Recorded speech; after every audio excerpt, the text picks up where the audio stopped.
Nominal bantuannya adalah 200.000 per bulan. Nanti teman-teman untuk pencairannya bisa per 2 bulan, bisa juga per 3 bulan.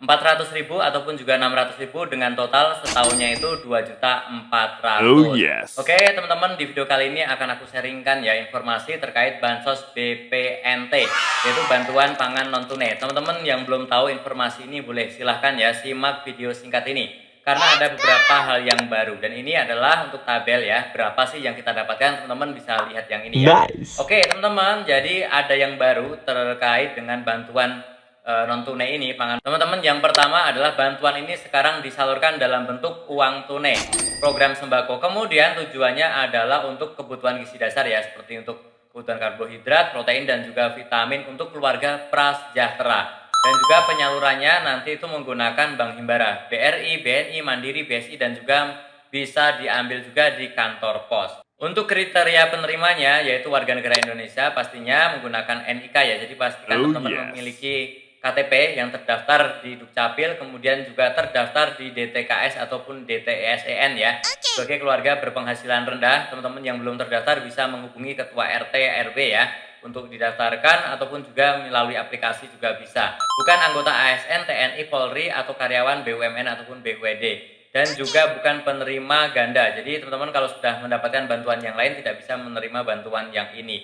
Nah, untuk penyalurannya teman-teman untuk di 2006 awal, yaitu di bulan Januari sampai dengan Februari ya. Nah, Februari ini harusnya puncak untuk penyalurannya ya. Nanti teman-teman harus cek apakah mendapatkan atau tidak ya.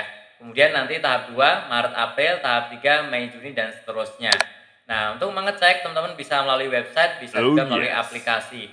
Kalau menggunakan website, teman-teman bisa buka handphone, kemudian buka browsernya, kita cari saja yang namanya cek bansos ya.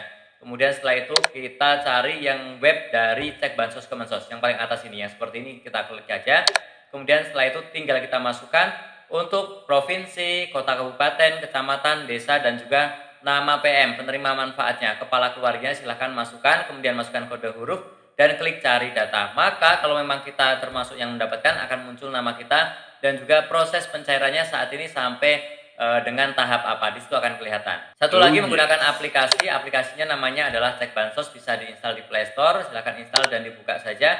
Nanti tampilannya kurang lebih seperti ini ya. Di aplikasi ini selain untuk cek bansos, bisa juga nih untuk melaporkan, misalkan ada penerima yang tidak berhak, teman-teman bisa melaporkan. Kemudian untuk mengusulkan, ada yang harusnya menerima tetapi belum menerima, teman-teman juga bisa mengusulkan melalui aplikasi ini. Oke, setelah klik selesai tampilannya seperti ini ya. Nah, di sini kita klik cek bansos untuk melihat ya. Sama, di sini memasukkan provinsi, kota, kabupaten, kecamatan, kelurahan, dan juga nama lengkap kepala keluarganya. Kemudian jawab pertanyaan yang ada di bawah dan klik cari data ya. Maka kalau memang namanya terdaftar dalam program bantuan, akan muncul dan juga prosesnya sampai saat ini itu sudah di tahap apa ya, akan kelihatan di situ. Apakah masih verifikasi ataukah sudah bisa diambil ke bank ataupun juga ke kantor pos. Oke ya, seperti itu caranya. Nah, kemudian kenapa sih kok ada orang yang dulu dapat sekarang nggak dapat? Nah, itu biasanya karena ada data yang tidak sinkron antara kartu kita dengan data yang ada di Dukcapil. Teman-teman silakan hubungi Dukcapil aja. Ataupun terdeteksi sudah mampu. Misalkan terdeteksi memiliki tagihan listrik tinggi. Nah, itu biasanya karena dianggap sudah mampu, ataupun juga sekarang memiliki kendaraan bermotor atas nama sendiri. Itu juga bisa menyebabkan terhentinya bantuan ini. Ataupun juga ada hasil foto rumah oleh pendamping yang menunjukkan kondisi ekonominya sudah meningkat. Itu juga bisa menyebabkan sudah tidak bisa menerima lagi ya. Ataupun juga menerima tapi saldo di rekening KKS itu tidak pernah diambil. Itu juga akan dianggap mampu ya. Jadi teman-teman kalau memang ada bantuan silahkan langsung digunakan saja ya untuk keperluan yang seharusnya. Nah, tipsnya teman-teman ya, pastikan kartu KKS dipegang sendiri, jangan diberikan kepada orang lain, baik itu pengurus ataupun juga pendamping, agar tidak disalahgunakan. Kemudian, gunakan uang bantuan untuk membeli bahan makanan yang bergizi, misalkan beras, telur, daging, dan juga sayur. Jangan untuk hal-hal yang lain ya.